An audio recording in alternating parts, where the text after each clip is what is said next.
So ఆ తర్వాత excise డిపార్ట్మెంట్లోకి వచ్చిన తర్వాత గ్రామీణ నేపథ్యంలోనే పనిచేస్తాం. చాలా కుటుంబాలు అంటే దగ్గర నుంచి పేద కుటుంబాలన్నింటినీ వాళ్ళని బాగా అబ్జర్వ్ చేసినప్పుడు ఎందుకు అక్కడి నుంచి చాలామంది టాలెంట్ ఉండి కూడా వాళ్ళు అక్కడే ఆగిపోతున్నారు, వాళ్ళ కుటుంబ నేపథ్యం, అక్కడ ఉండేటటువంటి మానసిక పరిస్థితి ఇవన్నీ దృష్టిలో పెట్టుకొని 2015లో కేవలం ఒక 32 మంది విద్యార్థులతోటి, అంటే సార్ అందరూ అనుకుంటున్నారు ఇది కాంపిటేటివ్ ఎగ్జామ్స్కి కోచింగ్ అని. కాంపిటేటివ్ ఎగ్జామ్స్కి కోచింగ్ జస్ట్ ఒక 10% మాత్రమే. సో ఇవాళ సమాజంలో మానవ విలువలు తరిగిపోతున్నాయి, మనుషులకి మధ్య అనుబంధాలు లేవు, ఒక చిన్న ఎమోషన్ని కూడా ఎవరు తట్టుకోలేకపోతున్నారు. కాబట్టి విద్యార్థులు, ముఖ్యంగా గ్రామీణ నేపథ్యం ఉన్న విద్యార్థులకి వాళ్ళ మానసిక బలాన్ని పెంచి, ఎందుకంటే ఎవరు చెప్పట్లేదు ఇవాళ నువ్వు చేస్తావు, సక్సెస్ అవుతావు, గవర్నమెంట్ జాబ్ ఒకటి కాదు, ఇవాళ మిషన్ స్టూడెంట్స్ అబ్రాడ్లో ఉన్నారు, దాదాపు 16 కంట్రీస్లో డిఫరెంట్ ఫీల్డ్లో జాబ్ చేస్తున్నారు, చాలామంది వ్యవసాయం చేస్తున్నారు, చాలామంది సెల్ఫ్ ఎంప్లాయ్మెంట్ చేస్తున్నారు, చాలామంది ప్రైవేట్ ఉద్యోగాల్లో పనిచేస్తున్నారు. దాదాపు 5 నుంచి 6 వేల మంది తెలంగాణలో, ఆంధ్రప్రదేశ్లో ప్రతి ప్రభుత్వ శాఖలో విద్యార్థులు పనిచేస్తున్నారు, జాబ్స్ వచ్చిన వాళ్ళు అప్ టు గ్రూప్ 1 వరకు.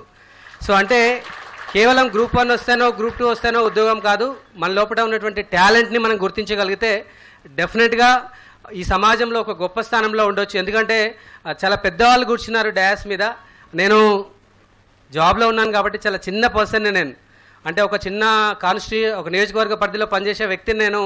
ఇంతమంది అభిమానాన్ని వాళ్ళు సంపాదించడానికి కారణం ప్రతి మనిషిలో చాలా టాలెంట్ ఉంటుందండి. Every individual is unique. ఆ యూనిక్ క్వాలిటీని బయటికి తీసుకొచ్చే ప్రయత్నం ఎప్పుడైతే జరుగుతుందో ప్రతి వ్యక్తి ఈ సమాజంలో చాలా గొప్పగా ఉంటారు. నేను చేసిన ప్రయత్నం అదే.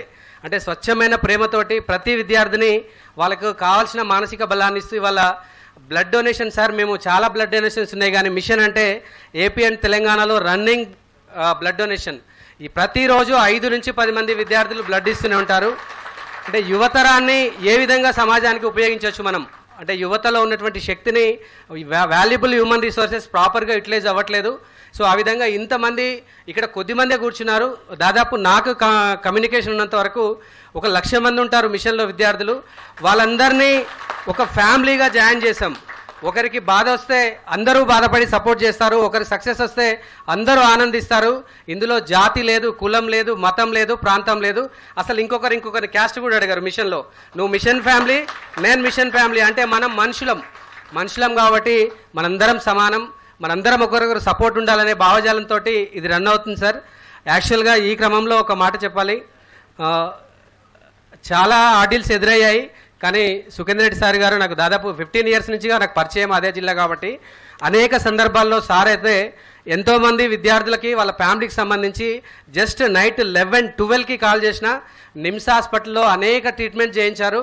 ఇవాళ మన మధ్య నవీన్ ఉన్నాడు, అసలు తిరిగి వస్తాడు అనుకోలేదు మేము. నవీన్ అనే ఒక స్టూడెంట్ మేము బ్రతికి మళ్ళీ మిషన్లో ఉంటాడు అనుకోవట్లేదు, సార్ ఒక ఫోన్ కాల్కి రెస్పాండ్ అయ్యి ఆ ట్రీట్మెంట్ వల్ల మన మధ్య వచ్చి కూర్చున్నాడు. సార్ నిజంగా మీకు ధన్యవాదాలు సార్. ఇది బయట ప్రపంచానికి తెలియదు కానీ హెల్త్ పాయింట్ ఆఫ్ వ్యూలో మీరు చేస్తున్నటువంటి సర్వీస్ అది ఎప్పటికి కూడా మర్చిపోం మేము.